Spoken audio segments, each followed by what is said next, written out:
Welcome back. फरा, बात करेंगे अब हम कराची की बात करना बहुत ज़रूरी है क्योंकि शहर कायद के जो मसाइल हैं ना वो कम नहीं होते। बाकी शहरों के मसाइल शायद कम हो जाएं लेकिन शहर कायद के मसाइल जो हैं ख़त्म होने का नाम नहीं लेते। एक मुसीबत से जान छूटती नहीं है कि दूसरी मुसीबत कोई आ जाती है और कोई और मसला सर पर आ जाता है। जब जी चाहे बिजली महंगी करके कराची वालों पर बिजली गिरा दी जाती है।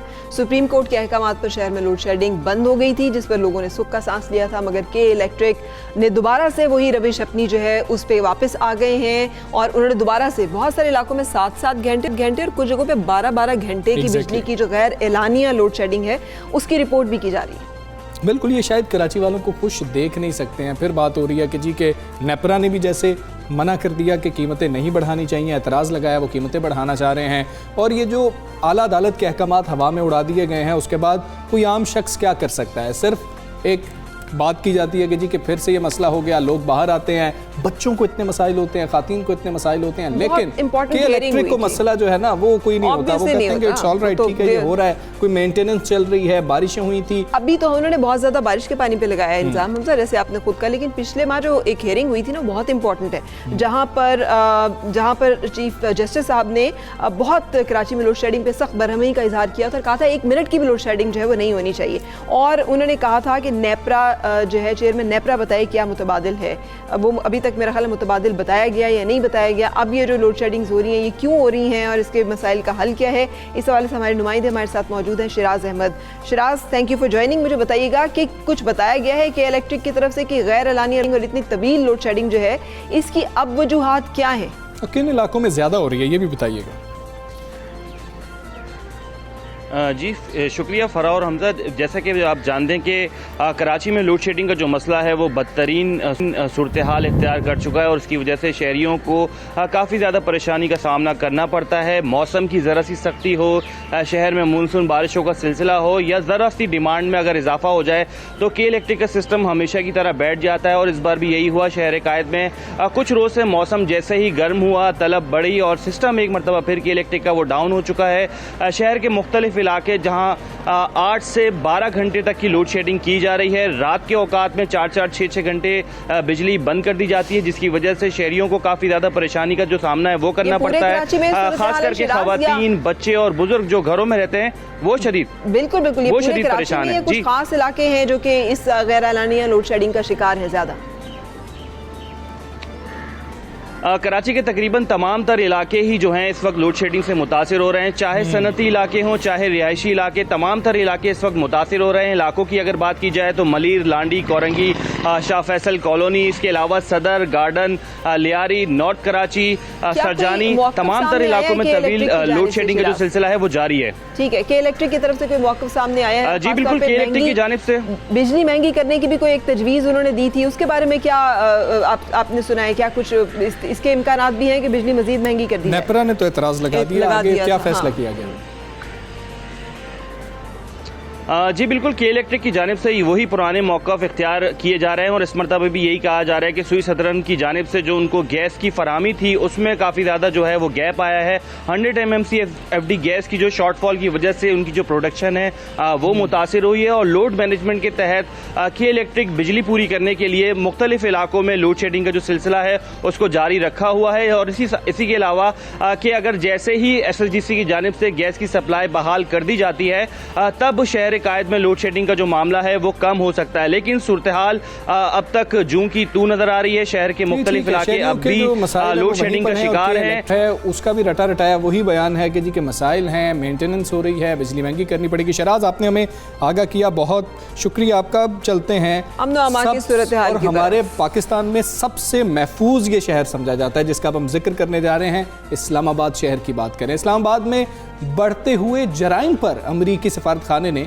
अपने शहरियों को इंतबाह जारी कर दिया। ये हम नहीं कह रहे, ये अमरीकी कॉन्सुलेट कह रहा है और आदादो शुमार भी कुछ ऐसे नहीं है जो अमरीकी कॉन्सुलेट कह रहा है, वो भी हम आपसे शेयर करेंगे। पहले लोग क्या कहते हैं वो सुन लेते हैं। इस्लामाबाद के लोग, हम तो नॉर्मली निकलते हैं शाम को, लेट नाइट, सुबह, दिन को, जहाँ दिल करे, लाइक ऑल ओवर इस्लामाबाद, हर सेक्टर में जितनी प्लेसेस हमें पता है we go everywhere, we haven't seen any crime. Incidents होते हैं तो वो तो दुनिया में किसी भी शहर में हो रहे हैं, वो तो लंदन सिटी में भी होंगे, हर जगह होंगे।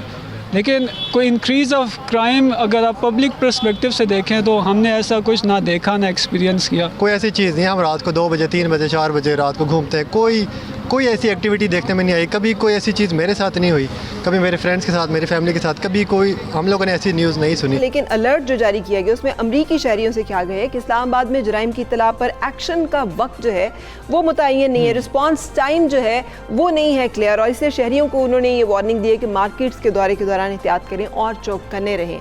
सुहेल भट्टी साहब हमारे साथ हैं इस्लामाबाद से। अस्सलाम वालेकुम भट्टी साहब, आपके ख्याल में ये जो एक सूरत हाल है, इस्लामाबाद पुलिस कह रही है कि नहीं अमन अमान की सूरत हाल बेहतर है, स्ट्रीट क्राइम्स में बिल्कुल इजाफा नहीं हुआ, कोई ऐसे मामलात नहीं है जिस पे इस तरह के अलर्ट्स जो है वो जारी किए जाए, और ये है भी अनयूजुअल कि एक मुल्क जहाँ पर कि कोई खुदा न खास्ता दहशतगर्दी नहीं हो रही, कोई जंगी हालात नहीं है, वहाँ पर इस तरह का एक अलर्ट जो है वो जारी कर दिया जाए। आपके ख्याल में क्या वजूहात हैं और ये क्या मामला है?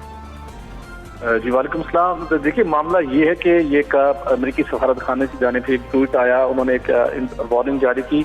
एक बड़ा गैर मामूली इकदाम था जिसकी वजह से सबकी निगाहें उस जानिब मुतवज्जह हुई। अमूमी तौर पर माजी के अंदर हमने देखा जब लॉ एंड ऑर्डर की सूरत हाल खराब थी, दहशतगर्दी के वाक़यात हुआ करते थे 2006 से 2010 के दौरान बिलखसूस, इस किस्म की वार्निंग मुख्तलिफ सफारत खाने अपने शहरियों को जारी करते थे। लेकिन अब बिलखसूस इस्लामाबाद के हवाले से अमेरिकी सफारत खाने का ये स्टेटमेंट मुख्तलिफ वारदातों से मुतल्लिक था।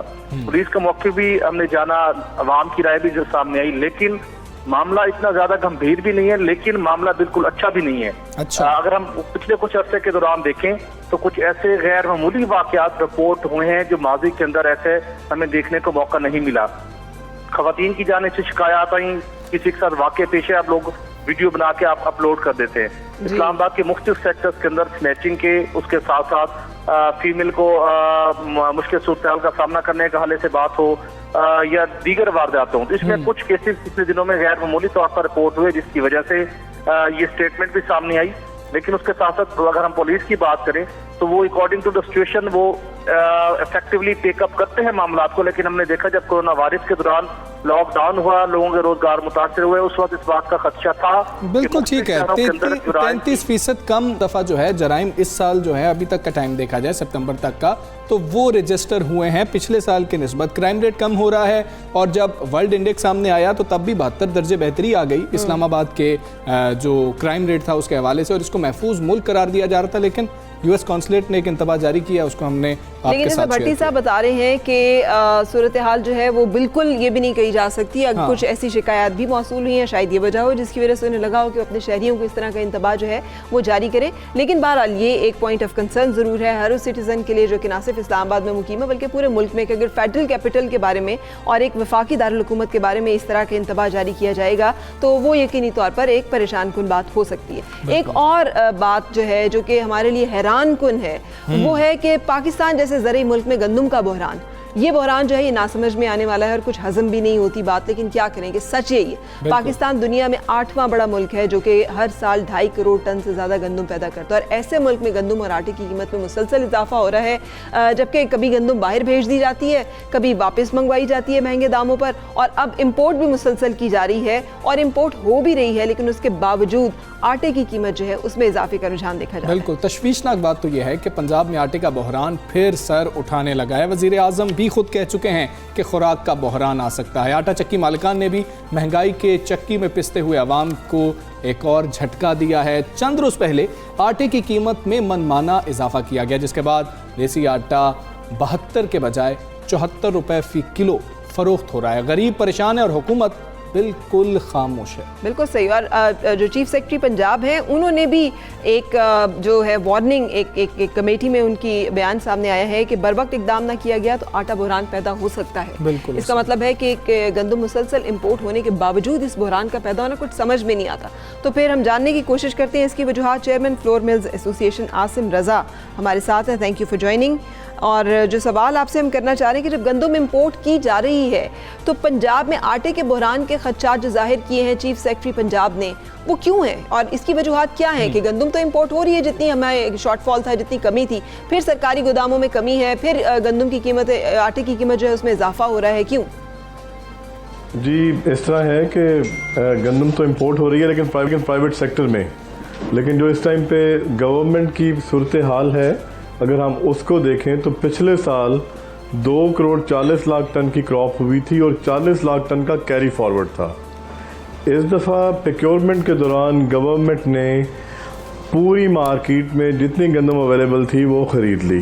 ठीक, पिछले साल 33 लाख टन पंजाब हुकूमत ने ख़रीदी थी और इस दफ़ा पंजाब हुकूमत की ख़रीदारी 41 लाख टन की हुई। पास्को की पिछले साल टोटल ख़रीदारी 7 लाख टन थी, इस दफ़ा 12 लाख। इस 7 लाख टन में पास्को ने 3 लाख टन यहाँ से ख़रीदी थी पंजाब से और 4 लाख सिंध से ख़रीदी थी। इसी तरह अगर आप देखें तो सीड कंपनीज ने भी 5.5 लाख टन इस दफ़ा पंजाब से गंदम खरीदी। तो अगर हम ओवरऑल लें तो जो क्रॉप साइज़ था वो पिछले साल का और इस दफ़ा का कोई ज़्यादा फ़र्क नहीं है। तो जो टोटल पिछले साल अवेलेबल गंदम थी पाकिस्तान के अंदर वो थी 2 करोड़ 80 लाख टन। इस दफ़ा कैरी फॉरवर्ड सिर्फ 2.5 लाख टन का है। इस तरह 2 करोड़ 47 लाख टन टोटल गंदम अवेलेबल है। तो ये आप अगर गौर करें तो जो 275 लगी है ये 27.5 लाख से 30 लाख टन का एक डिफरेंस है जो पिछले साल और इस साल के अंदर है।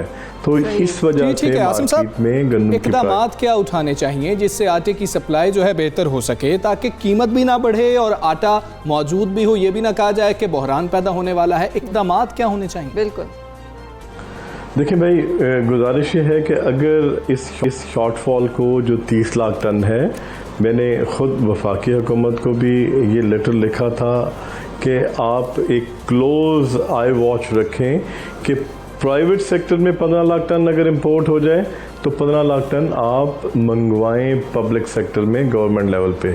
अगर ऐसा ना किया गया तो दिसंबर ऑनवर्ड्स बहुत बड़ा क्राइसिस होगा, मुल्क के अंदर आटे की बुरानी कैफियत होगी, प्राइस का इशू नहीं होगा, अवेलेबिलिटी का इशू होगा। इसलिए मेरी जो सजेशन है गवर्नमेंट को वो ये है कि ये 30 लाख टन का जो शॉर्टफॉल है इसको खुदारा इस गैप को फिल करें ताकि ये ख़राबी ना हो और ना आवाम डिस्टर्ब हो। हम बिफोर टाइम अपना आज से 2 महीने ये बात कह रहे हैं और मेरा ख्याल है इनफ टाइम है to cover up the shortfall.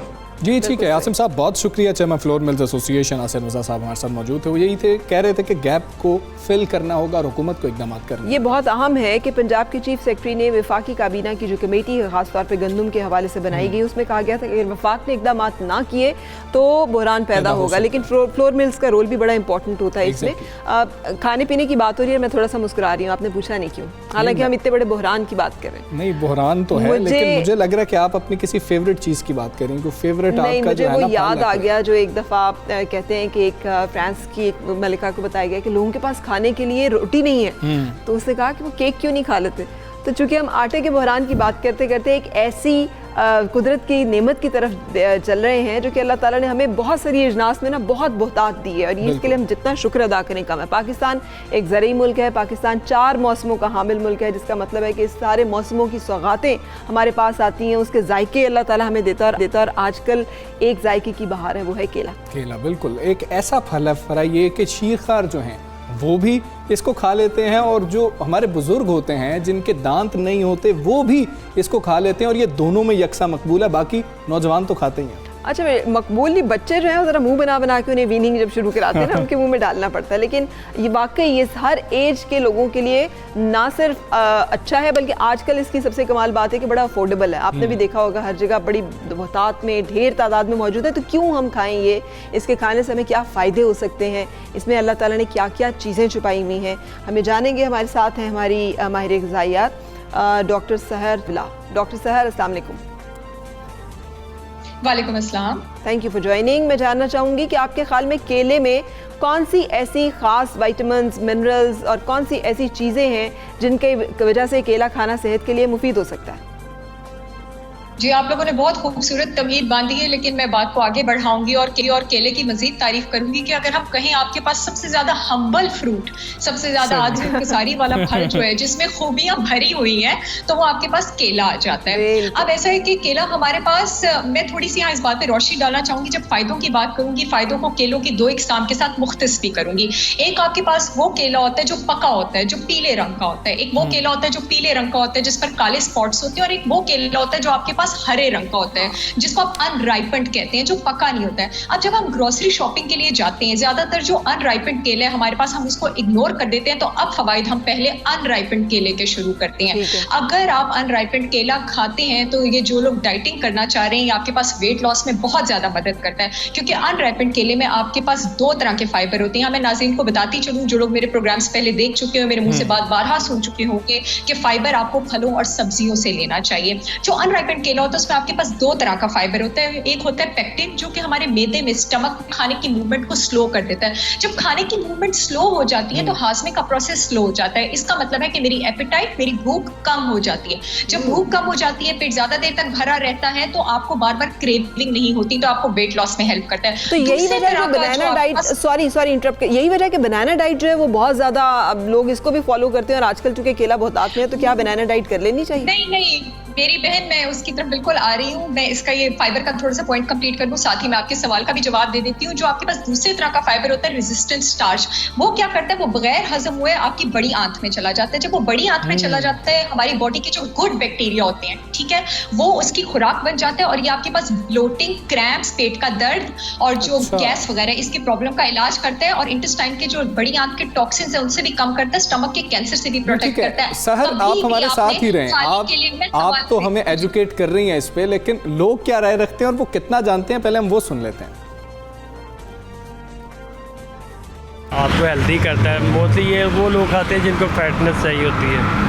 और एक बात, यही थोड़ी सी चीज़ है जो सस्ती मिल रही है, वैसे तो कुछ भी नहीं होता। सस्ता है केला ਹੁਣ ਕਿਉਂਕਿ ਸੀਜ਼ਨ ਹੈਗਾ ਵੀ ਮਾੜਾ ਬੰਦੇ ਵੀ ਖਾ ਸਕਦੇ ਨੇ, ਵੱਡੇ ਲੋग भी खा सकते हैं, ठीक है भी रोज़ा केले महंगे होते हैं। जो सस्ती चीज़ होगी वो सर ज़्यादा ही खरीदेंगे, और केला खाना भी चाहिए, केला सेहत के लिए बहुत अच्छा है। केला बहुत अच्छा है, अगर आप खाएं आपको भी उसमें काफ़ी फ़र्क होगा, सेहत के लिए बहुत अच्छा है। अच्छा सहर, आपने सुना, आप हमें बता रही हैं कि केला जो है वो हमारे ज़रा स्लो कर देता है डाइजेस्टिव सिस्टम को। लोगों का ये मानना है कि केला खाने से बंदा मोटा होता है, तो ये जो एक मिथ है, ये कॉन्सेप्ट है, इसके बारे में भी बताएं। जी, मैं आपके सवाल का जवाब दे दूं, फिर मैं नाजरीन के सवाल का भी जवाब देती हूँ। आपने कभी भी खाली केले वाली डाइटिंग नहीं करनी है, वो बिल्कुल मुज़र सेहत है, क्योंकि केले में बहुत ज्यादा फाइबर होता है। जब आप जरूरत से ज्यादा पेक्टिन और रेजिस्टेंट स्टार्च ले लेते हैं तो आपको शदीद कब्ज की शिकायत हो जाती है। तो खाली केले वाली डाइट आपने नहीं करनी है, न्यूट्रिएंट्स पूरे करने की जगह आपको नुकसान हो जाता है। अब हम नाजरीन के सवाल की तरफ आ जाते हैं। केले से आप वेट लूज भी करते हैं, वेट गेन भी करते हैं, डिपेंड करता है कि आप उसको किस तरह ले रहे हैं। अगर आप केला खाली स्टमक पे ले रहे हैं, या आप केला लंच से पहले ले रहे हैं, मिड मॉर्निंग स्नैक में, ठीक है, और केला खाली स्टमक पे पानी पीने के बाद आप ले रहे हैं, तो ये वेट लॉस में हेल्प करता है। कभी भी, अच्छा ये याद रखिएगा कि केला कभी भी आपने मिड इवनिंग के बाद नहीं लेना, शाम से 6 के 7 बजे के बाद नहीं लेना। अगर आप वेट गेन करना चाहते हैं तो आपने केले 2 लेने हैं, ठीक है, और उन केलों को स्मूदीज का हिस्सा बनाना है। और जब आप उसको स्मूदीज का हिस्सा बनाएंगे, कोशिश कीजिए, कुछ लोग वेट भी गेन करना चाहते हैं, ठीक है, कि उसमें कार्डेमम यानी इलायची, सिनेमन यानी दालचीनी, उसका भी इस्तेमाल शुगर के पेशेंट्स को केला खा लेना चाहिए, नहीं लेते हैं। मैं आपको, जी मैं बताती हूँ आपको, शुगर के पेशेंट्स जो हैं उनको पीला केला नहीं लेना चाहिए, हरा लेना चाहिए। उनको पीला केला नहीं लेना चाहिए। सहर, बहुत शुक्रिया, आप हमारे साथ थी, आपने हमें सवाल से कहा, और उन्होंने packed with information, exactly, a lot of information, and we would love to hear that out. किसी वक्त हम आराम से, लेकिन केला आजकल बहुत आत्मीय है, सो और बहुत सस्ता है। कितना है वाला केले का रेट? मुझे तो 45 रुपए मिला। Very good. तो इसका मतलब आप बार्गेन भी करते हैं रेडी वाले से जाके? बिल्कुल, रेडी वालों से बार्गेन करते हैं, आपको भी करना चाहिए। नहीं करनी चाहिए। अच्छा, इस पर बात करेंगे, ब्रेक की जानिब चलते हैं। लेकिन ब्रांड से हम बार्गेन नहीं करते, तो रेडी वाले से भी ना करें। Take a break.